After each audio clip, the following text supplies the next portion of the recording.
Good morning students, मैं सानू सिन्हा एक बार फिर से आपके सामने उपस्थित हूँ आज अपने नए वीडियो को लेकर। जैसा कि एक आज छोटा सा शायरी से मैं स्टार्ट करता हूँ। पता है क्या कि दिल में गम है और आंखों में नमी है क्या? दिल में गम, आंखों में नमी है क्या? क्या आपका भी एग्जाम पास और टाइम कम है क्या? तो टेंशन मत लो। आज वाह वाह जरूर बोलना ना कमेंट में जाके, वाह वाह, ठीक है। तो आज जो है बहुत लोगों का कमेंट में देख रहा था कि sir important question Indian economy का जल्दी दे दीजिए, कल एग्जाम है, ये है वो है। तो आज आप लोगों का हो गया वेटिंग ओवर और बहुत जल्दी जो है इस वीडियो को जाकर देखिएगा। इंपॉर्टेंट क्वेश्चन आपके सामने है और कुछ कुछ ऑब्जेक्टिव क्वेश्चन भी मैं यहाँ पर लेकर आया हूँ, और जिनको भी इंपॉर्टेंट क्वेश्चन के साथ साथ आंसर चाहिए वो प्लीज जाके क्या करेंगे, टेलीग्राम चैनल में जाके ज्वाइन कर लेंगे। Is it done? चलो, तो आज का सेशन बहुत ज्यादा लंबा होने वाला है, नहीं 5-6 मिनट का है, जिसमें मैं आपको क्वेश्चन सारा रिवाइज करा दूंगा, क्या क्या हो सकता है कि आए, है ना। चलो देखो, फर्स्ट चलते हैं। सबसे पहला कि आप जो है कुछ कुछ शॉर्ट नोट्स पढ़ के जाना एग्जाम के लिए, जिसमें है right a short notes on LPG. LPG का मतलब होता है लिबरलाइजेशन, प्राइवेटाइजेशन एंड ग्लोबलाइजेशन। ये हम किसी भी इकोनॉमिक्स वाले चैप्टर में पढ़ा चुके हैं आप लोगों को। लिबरलाइजेशन क्या होता है, प्राइवेटाइजेशन क्या होता है और ग्लोबलाइजेशन क्या होता है, इसके बारे में हम हिस्ट्री में बताए थे कि एलपीजी को क्यों लॉन्च किया गया था, कब आया था। तो 1991 में एलपीजी आया था। एक ऑब्जेक्टिव क्वेश्चन ये भी हो सकता है कि एलपीजी को लाने के समय प्रधानमंत्री कौन थे, तो पीवी नरसिम्हा राव थे। एलपीजी को लाने के समय हमारे फाइनेंस मिनिस्टर कौन थे, तो वो डॉक्टर मनमोहन सिंह थे। तो ये सब ऑब्जेक्टिव क्वेश्चन बन सकता है, प्लीज ध्यान देना इन सब चीजों पर। Second, define economic development. Economic का डेवलपमेंट डिफाइन करना है and classify the indicator of economic development. मतलब ये भी बताना है कि इकोनॉमिक डेवलपमेंट को आइडेंटिफाई, इंडिकेटर कौन कौन है उसके बारे में, ठीक है। इन सारी चीजों का आंसर आप लोगों को टेलीग्राम पर मिलेगा, प्लीज जाके आप चेक कर लेना। हो सकता है कि कोशिश करें कि इसी वीडियो के डिस्क्रिप्शन के साथ दे दे, लेकिन अगर बाई चांस डिस्क्रिप्शन में ना मिल पाए आपको इसका आंसर, तो टेलीग्राम में आज इवनिंग तक जरूर अपलोड हो जाएगा। सो प्लीज आप इस वीडियो को ज्यादा से ज्यादा लोगों तक पहुंचाएंगे कि लास्ट वीडियो में आप लोगों ने मेरा साथ दिया है। आओ देखते हैं। आपको पता होगा कि डेवलपिंग कंट्री और डेवलप्ड कंट्री में दोनों में अंतर है। जैसे इंडिया जो है डेवलपिंग कंट्री है, और इंडिया के बारे में हम ये भी बोलते हैं India is the best consumer in the world. क्यों? क्योंकि दुनिया में कोई भी सामान कहीं भी बने वो इंडिया में चल जाता है ना। चाइना वाला सामान चले तो चांद तक, नहीं तो रात तक, वैसा वाला भी सामान इंडिया में चल जाता है। तो इंडिया जो है डेवलपिंग कंट्री है, उसके बारे में बताना है कि क्यों है भाई, उसके बारे में भी चर्चा करेंगे। क्योंकि पिछले टाइम पर जो हम लोगों के गवर्नमेंट थे वो कितना डेवलप इंडिया को कर पाए वो आपको भी पता है, मेरे को भी पता है ना। तो अब जो है डेवलपिंग कंट्री में हम लोग हैं, आने वाले लगभग 30-40 साल, जैसे एक टारगेट बनाया गया है इंडिया का कि 2045 तक हम लोग जो है डेवलप्ड कंट्री के लिस्ट में आ जाएंगे, जो कि हमको नहीं लगता कि हो सकता है। लेकिन जिस तरीके से अब जो डेवलपमेंट चल रहा है, अब जो है लगता है कि 2030-35 तक ही हम लोग पहुंच जाएंगे, है ना। तो चलो, इसके बारे में क्या लिखना है वो हम लोग बाद में डिस्कस करेंगे कि कब पहुंचेगा नहीं पहुंचेगा, कल एग्जाम है उसको पढ़ लेंगे, है ना। चलो आगे देखते हैं। Critically discuss the major changes and reform of Indian economy since 1991। 1990 के बाद जो है हम लोगों के पास क्या क्या चेंजेस आया, एलपीजी आ गया, बहुत सी चीजों में एफडीआई इन्वेस्टमेंट होना स्टार्ट हो गया। तो इन सब चीजों के बारे में हमको लिखना है। नेक्स्ट है, do you think population of country, of course yes, क्यों नहीं, क्योंकि दुनिया में किसी भी कंट्री का पॉपुलेशन अगर ज्यादा होगा तो उसका डेवलपमेंट ऑटोमेटिक है कि कम हो जाएगा, ठीक है, इस चीज को ध्यान रखना। और आपको तो पता ही है कि हम लोग किसी चीज में पीछे छोड़ेंगे नहीं, छोड़े देश को। हम लोग पॉपुलेशन में सबसे एक नंबर पर है, ठीक है ना। कितना है? 140.80 करोड़, मतलब चाइना को भी पीछे छोड़ दिया भाई, ठीक है ना। तो ये 5 क्वेश्चन है, आगे भी चलते हैं, देखते हैं क्या क्या है हम लोगों के पास। 6th क्वेश्चन जो इंपॉर्टेंट है वो है कि how did the export surplus leads to an economic drain of wealth during colonial rule. Colonial rule का मतलब क्या होता है, बस ये बता रहे हैं, बाकी का आंसर आपको मिल जाएगा। कॉलोनियल रूल का मतलब होता है कि कंट्री किसी और का उस पर रूल कोई और कर रहा है, जैसे कि इंडिया था कि इंडिया जो है कंट्री, उस पर रूल ब्रिटिश लोग करके चला गया। तो उस टाइम जब ब्रिटिश हमारे इंडिया पे रूल कर रहा था, that the period is called colonial period. ठीक है ना, आगे चलते हैं। School drop outs giving way the child labour. ठीक है,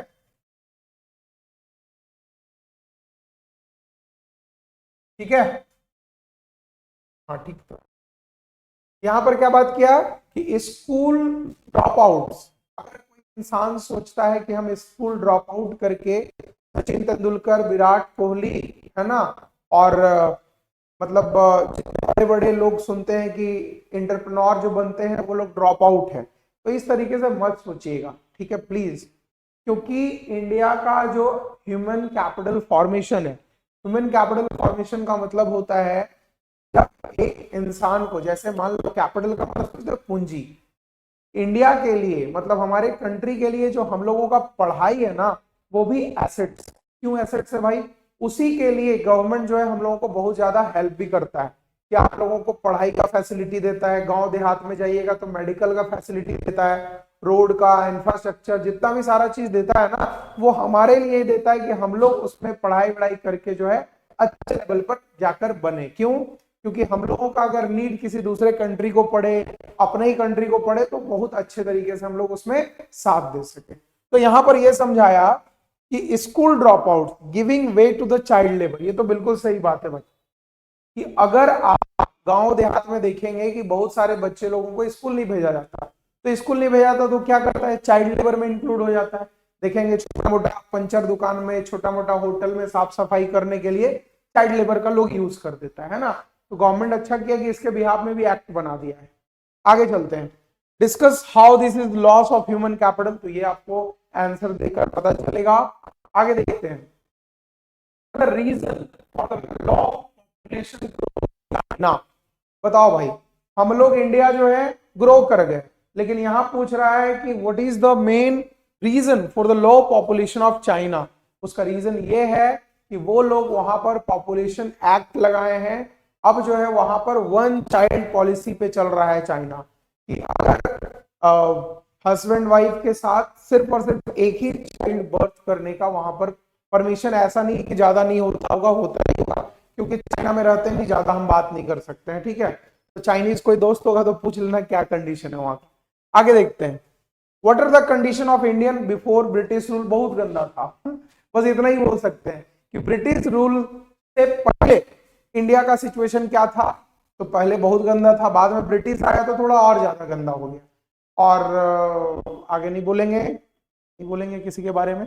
आगे देखते हैं, how were traditional handicraft industries ruined under the British rule in India. ये तो बिल्कुल हुआ था भाई, कि इंडिया जो है क्या मतलब ब्रिटिश रूल वाले लोग क्या किए थे कि हमारे जो हैंडीक्राफ्ट इंडस्ट्रीज थे उन सबों को बर्बाद करने के पीछे पड़ गए। और बहुत सारा चीज आपको पता है कि यहां से ले जाकर दूसरे दूसरे कंट्री में वो सोल्ड आउट भी करते चले गए। तो इसका आंसर आपको मिल जाएगा, टेंशन मत लेना। चलो आगे देखते हैं, कुछ कुछ ऑब्जेक्टिव क्वेश्चन भी आपके लिए लेकर आए हैं, ध्यान से देख लेना। Indian economic planning can not be said to be the in, ये सब सारा ऑब्जेक्टिव आपके पास है, सो प्लीज जाकर देखना। और वीडियो बीच बीच में अच्छा लगे ना तो प्लीज यार बोल देना thank you sir, hi sir, bye sir, ठीक ना, बोलना जरूर। आगे देखते हैं, इंडिया का बिगेस्ट प्रोड्यूस क्रॉप्स, कौन सा इंडिया जो है लार्जेस्ट बिगेस्ट एंड इंपोर्टर, तो क्या चीज का हम लोग का है, पल्सेस का, दाल, ये चीज को ध्यान रखना। फिर नेक्स्ट भाई, द 1 रुपी देखना, आप लोग जब मनी एंड बैंकिंग पढ़े होंगे कभी, मनी एंड बैंकिंग पर 5 रुपए से ऊपर का जितना भी नोट होता है ना, उस पर आरबीआई के गवर्नर का साइन होता है, याद रखना। लेकिन यहां पर पूछा कि आरबीआई एक 1 रुपीज नोट में किसका साइन होता है, तो वो फाइनेंस सेक्रेटरी का होता है। ये चीज ध्यान देना, इंपॉर्टेंट क्वेश्चन है। Concept of 5 year plan by borrowed from, हम पहले ही बोले कि इंडिया का सारा चीज तो इधर उधर से चुराया हुआ है, तो लो यहाँ पर 5 ईयर प्लान जो पंचवर्षीय योजना आता है इंडिया में, वो भी रसिया से लाया गया, ये भी ध्यान देना। Track of the growth of Hindu road of growth establish at 3.5 rate, मतलब इंडिया में या पूरे वर्ल्ड में हिंदू का ग्रोथ रेट 3.5 है। इसका मतलब ये नहीं कि अदर कम्युनिस्ट के बारे में हम लोग अदर किसी कम्युनिटी के बारे में हम लोग बात ना करें, लेकिन यहां पर क्वेश्चन था तो मैंने दे दिया, ठीक है ना। आगे देखो, आंसर उसी से आता है। देखो यहाँ पे क्या बोला है, which of the following combination is correct. NABARD industrial loan तो देता नहीं है, नाबार्ड जो है क्या एग्रीकल्चर लोन के लिए नामा जाना जाता है। आईडीबीआई ये इंडस्ट्रियल वाला है। आरआरबी एग्रीकल्चर फंड नहीं है, तो आरबीआई लॉन्ग टर्म लोन के लिए जाना जाता है, तो इस चीज को ध्यान दे दें। Second 5 year plan more stress on industrialisation, ठीक है। फिर है the concept of 5 year plan was introduced by, कौन लेकर आए थे पंचवर्षीय योजना भाई, जवाहरलाल नेहरू, उस टाइम के प्रधानमंत्री थे, वही लेकर आए।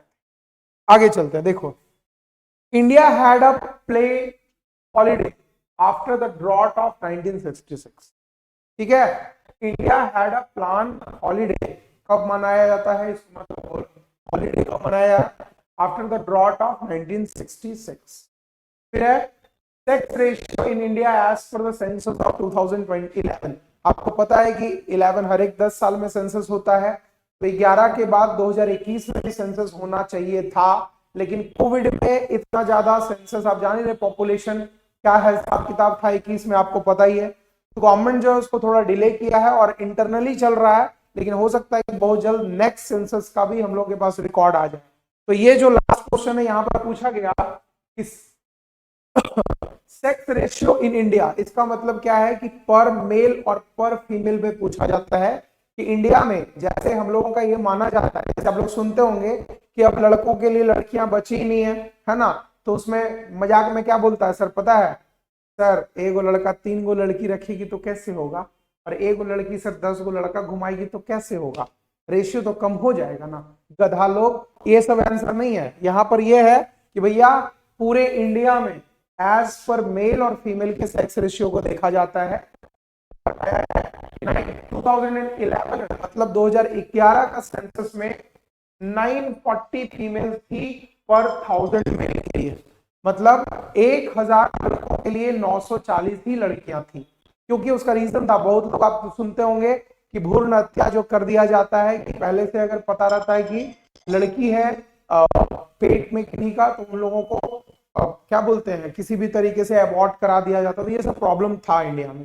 तो इन सब चीजों को ध्यान में रखते हुए इस तरीके से हम लोग चलेंगे, और कल के एग्जाम के लिए, नेक्स्ट एग्जाम के लिए ऑल द बेस्ट सब लोगों को, बहुत ही जल्द हम नेक्स्ट वीडियो के लिए मिलेंगे। और हाँ, एक इंपॉर्टेंट चीज, मैंने एक दो पहले प्रीवियस वीडियो एक डाला है सेमेस्टर 2 क्लास 12 क्लास 11 का, तो आप लोगों से रिक्वेस्ट है ज्यादा से ज्यादा लोग तक उसको शेयर कर दीजिएगा और इस वीडियो पर कमेंट जरूर कीजिएगा, ठीक है ना। थैंक यू, बहुत जल्द मैं मिलता हूँ नेक्स्ट वीडियो में, बाय।